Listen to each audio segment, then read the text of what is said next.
Alright, folks, this is it. This is supposed to be the finale of Sonic Blast and the Sonic Game Get 8-Bit Let's Play. For those of you being here for the beginning, this is it. It took us 3 weeks and 5 games, but the marathon ends today. Those still new to the channel, you haven't seen the other Sonic games, that was right there. Playlist.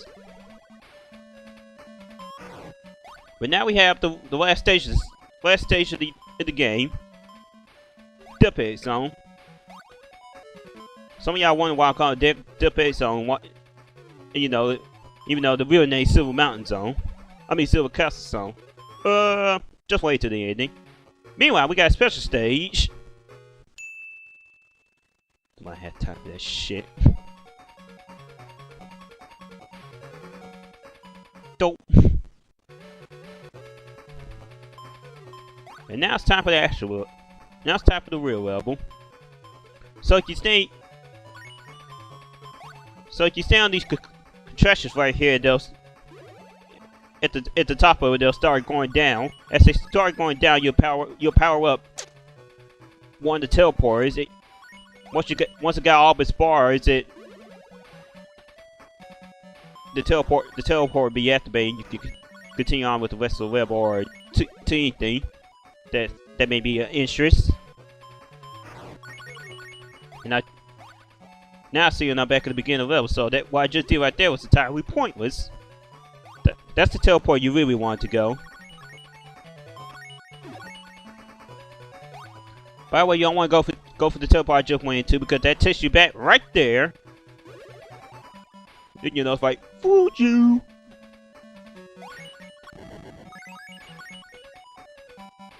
Okay, I know I'm really waiting to get into this, but sonic damage is actually worth dipping. By the way, if you go that top out, that's how you get to the stage checkpoint. But now it's time for the advancing Wall of Doom. Once you get past the basic Wall of Doom, almost at the end of the level, just keep going right. And don't die like I did right there.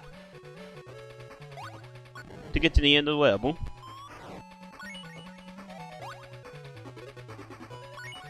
Wait a minute, I just now realized that anywhere there's a ring, it's covered by in a black box. So I guess Sonic Blast didn't have the technology to put the rings in an actual background.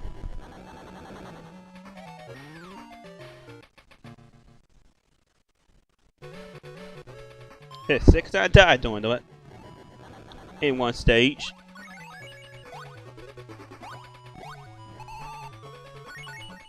But now we have Silver Castle Act 2, which is definitely more dangerous than the first one.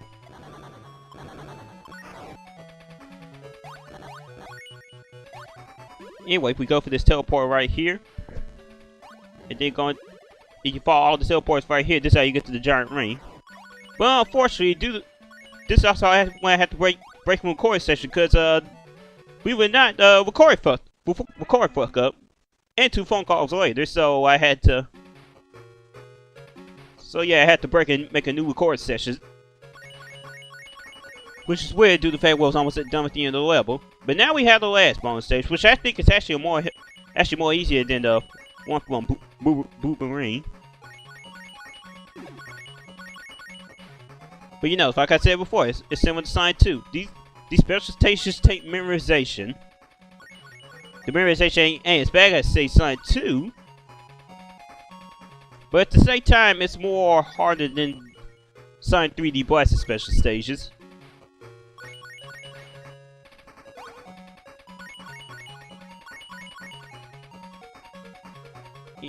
Anyway, just keep doing what you keep doing. Get 50 rings, and if you been doing all the giant rings in Act 2, that's all the Chaos Ceremony. We guarantee the good ending and the true final battle of the game.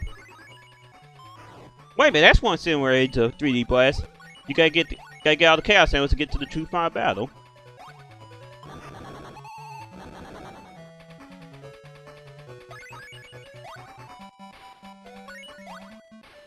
Oh yeah, it's right. Due to YouTube's frame rate, it makes it look like science Sonic's disappearing every time he gets hit.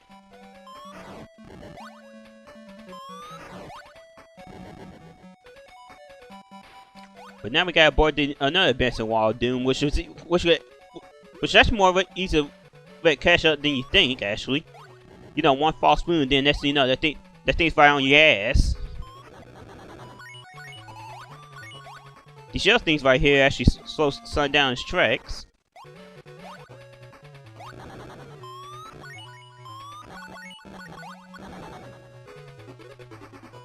Here's one of the weirdest things. Why can't Sonic go down in these said areas? Has Sonic gained a little weight ever since his last adventure, I guess?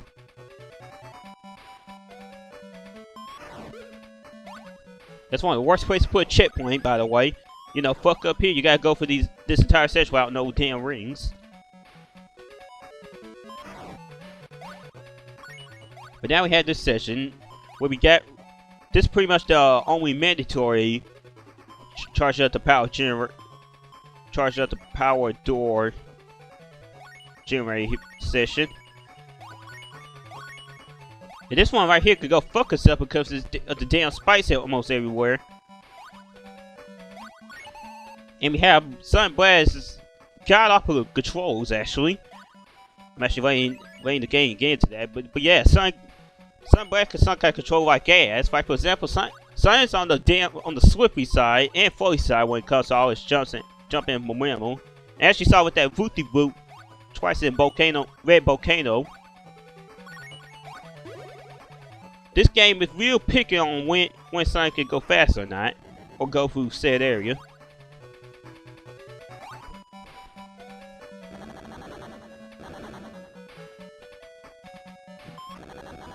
In a second, we're actually about to run into another dick move. You see where I came from? Guess what? You gotta go there or what? You gotta go for this hole right here. You see? Fooled you! Anyway, that's the end of the level. You got enough free continue.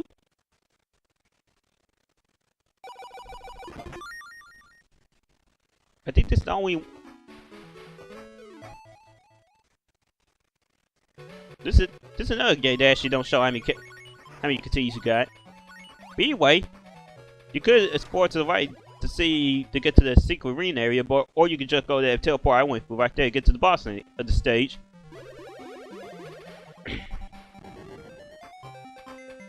Now this actually a cool boss design. Everybody is constantly shooting razors down inside to attack him with. Sonic got that reflector right there to make sure it doesn't go down and hit Sonic. If the reflector miss, it'll go down there and Sonic. And you as Sonic have to jump to avoid it. By the way, you did get all the chaos zones in the game. This is where the game will end, actually.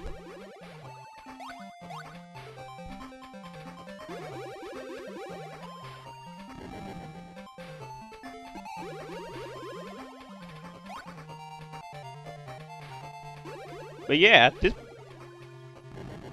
you think about it, this pretty much be like a Nintendo DS boss before there was a Nintendo DS.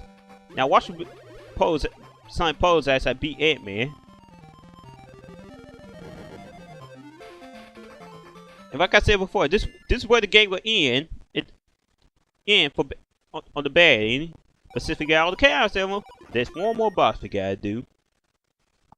And God, is this guy a pain in the ass? Before I start explaining about this boss, take a notice to the top left. You start with 99 rings. Trust me, you are going to need them. Because I swear, it is almost impossible to beat this boss while getting hit. You know, if there's someone out there who actually did, you know, more power to you. I respect you. I even bow down. But yeah, when it comes to this boss, here's what you gotta do. You see, you gotta hit that switch in the middle right there to stop Eggman's tracks at the top, and you gotta hurry up and hit him while that arrow's still right there. Cause believe it or not, you can't attack Eggman while the arrow's still right there. And then you got pretty much do straight up blind jumps to get up there, while at the same time avoiding the drills that's on the sides, which are real fucking hard to do because those drills up there have really disjointed hitboxes for some reason. You know what's another thing that's hard about this fight? It takes 16 fucking hits to beat this bastard. You know, like I said before, this the fact Sonic Blast is the last game on my farm. For Sonic Adventure DS. This I never got this.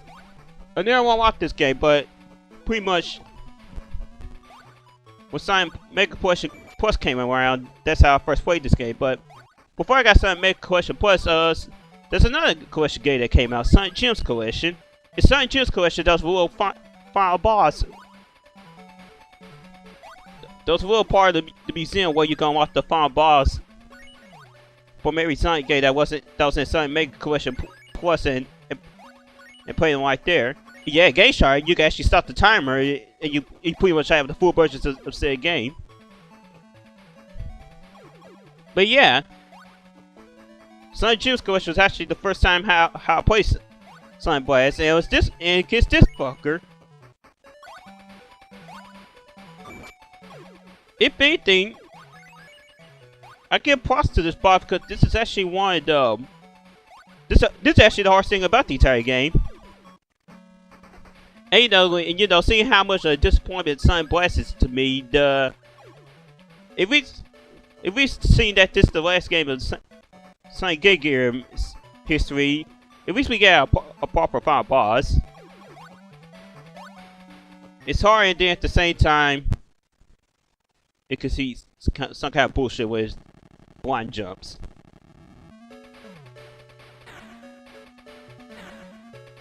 But seeing actually, I forgot to bring this up while I was talking, but this boss actually had a second form where we saw the bomb part start moving with him, and you always change the speed depending on how much chance you got damage.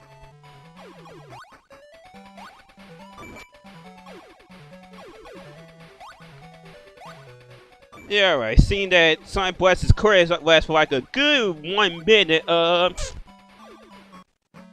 might as well get off my final thoughts about Sonic Blast right here and right now. The Sonic Blast, like I said before, this what I think is the low point when it comes to the Sonic games. I mean, the Sonic Game Gear games in general. Now, I'm just not talking about the ones we did for the collection. I mean in general. You know, the graphics are unappealing for me. You know, the print render stuff just doesn't work on an 8-bit system. And oh, I forgot to bring up the Master System version, which is plain shit. The Master System version is pretty much a port of the Game Gear version that was made for Brazil. And yeah, and you thought Sonic Blast's frame rate was choppy as shit. Oh, you haven't played the Master System version. It's terrible on that version. But you know, it's like I said before, there's something about this game that ain't unappealing. I think the level designs are just straight up boring and unappealing. You know, like I said before, Boomerang Zone. Pretty much, I could probably like a thesis statement on how Boomerang is half the reason I hate Sonic Blast. And I know we're playing Donkey Kong Country 2, by the way. Oh yeah, if you're playing the bad and you'll see Eggman escaping the death egg. Oh man, sorry, the Silver Castle Zone. It's time when it did that with Chaos animation right there. But after all that's said and done, that's Sonic Blast. And that's also the end of the Sonic Game Gear Marathon. Let's see, I'm real ready to get into this, but when it comes to the Game Gear games that we did for this channel, with the exception of the first Sonic game, that was actually made by a certain company called Aspect. They're the same people that helped make Batman Returns on the Game Gear Master System version. They helped make most of the Disney games. that came out of the Game Gear Master System version. They did the sound for the Fate Field games on the Genesis. And they did Sonic 2, Chaos, Triple Trouble, and this game, which makes me wonder what happened. You know, they got everything right when it came to Triple Trouble, and then when it just went to Blast, they forgot everything that made Triple Trouble so fantastic, and just said, you know, let's try to be different when it comes to Blast. And you know, in the end, I just don't think it didn't work out. And then another game Aspect made was actually Skies of Arcadia Legends, actually a great JRPG game. Well, now with that being said, we're all done with the Sonic Game Gear Marathon, folks. Oh man, that was actually quite enjoyable. Sonic Blast aside, of course. You know, that's one of the parts of doing Let's Play people. You know, the experiences, you know, the games you enjoy, and then at the same time trying to inspire people to play the games themselves to see how they are. By the way, if you're still interested in Sonic Blast, it's on Nintendo eShop, and you got Nintendo 3DS. There's always power emulators. They're there. Use them if you want to. Let's see. When it comes to my Fire Burden, when it comes to Sonic Game Gear Marathon, you know what? We just do a buy list. No one's Triple Trouble, of course. There's Chaos. There's Sonic 1. Sonic 2. Even though I get on that game for its trial and error gameplay, I actually did have fun recording it and playing it. And then the last one is this one, Blast. Blast was just a mistake that should be wiped off of the face of the universe. 96 just wasn't a good year for Sonic. You know, not saying I didn't like 3D Blast, but compared to the Genesis game, 3D Blast was more meh at best. I could pretty much say that I think Blast is better than. No wait, I can't even say Blast is better than Lambert. I actually enjoy Sonic Lambert more than I do Sonic Blast. You know, when it comes to Sonic Lambert, at least it was different in some aspects, and another thing, it actually didn't take as long. Sonic Blast, depending on your play skills, could take you a good 40 to 50 minutes. While Lambert, you could be done with in a good 30 minutes, actually. But yeah, when it comes to the Sonic Game Gear case, some of them ain't really that long. But yeah, with that being said, that's one project down. That's one project done for Hardhead Gaming. You know, I actually forgot this filler for the child too. Boy, but after this 3 weeks of filler, Hardhead Game is back next week, people. Me and the guy we're finally able to meet up and record some stuff. But this week, I gotta do a little heads up. When it comes to, let's see. For one thing, I'm already going to go ahead and apologize for the damn audio doing it, because when it came to me doing the apology, I actually had to sound a little high up, and then had the external mic. No, I just had the game audio a little too high, and I forgot to fix it. But yeah, if anything, I can tell you right now, prepare to laugh your ass off when it comes to which we have for next week, and we're gonna have a little ball of the week as well. Well, with the Sonic Game Gear Marathon done and over, the next, I can now promise you that the next Sonic game we'll be doing is Sonic 2 on the Sega Genesis. We'll do that probably like in December, close to Christmas, cause you know, I want to get up and running when it comes to, you know, I'm the Sonic guy. We gotta do a Sonic game now and then. But anyway, after all that said and done, this has been John Hardhead Gaming. Thanks for joining me. Thanks for joining me these 3 weeks of the Sonic Game Marathon. Have yourself a great day. and see you next week. Some of y'all probably gonna be wondering where our blue hedgehog gonna be when it comes to his adventures. How can I put this as? He is going to be in a coma. Why, you may ask? Well, I'll just show you what happened.